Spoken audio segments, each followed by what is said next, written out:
প্রাণপ্রিয় মালয়েশিয়ান প্রবাসী ভাই বন্ধুগণ, আসসালামু আলাইকুম। ঈদ মুবারক। আজকে 4 তারিখ, আর 2 দিন বাকি। জুন মাসের 7 তারিখে আমরা পালন করব ঈদুল আজহা। বন্ধুরা, আজকে একটু ইনফরমেশন আপনাদের সাথে শেয়ার করতে চাই। সেটা হচ্ছে, বিগত সময়গুলিতে মালয়েশিয়া ইমিগ্রেশন বিভাগ প্রত্যেকটা ঈদে তাদের অভিযান পরিচালনা করেছেন।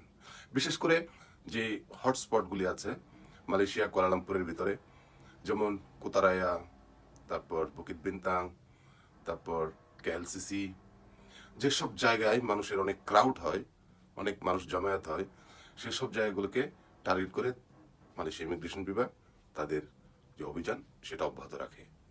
এবং সেসব জায়গায় যাদের ডকুমেন্ট আছে, আপনারা একটু চিন্তা ভাবনা করে যাবেন।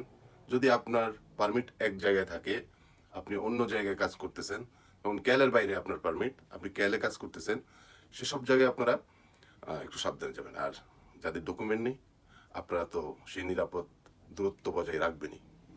সবার ঈদ হোক সুন্দর, প্রবাস জীবনে সবাই খুশি থাকুন এবং সুন্দরভাবে দিন কাটান, সে প্রত্যাশায় ঈদ মুবারক।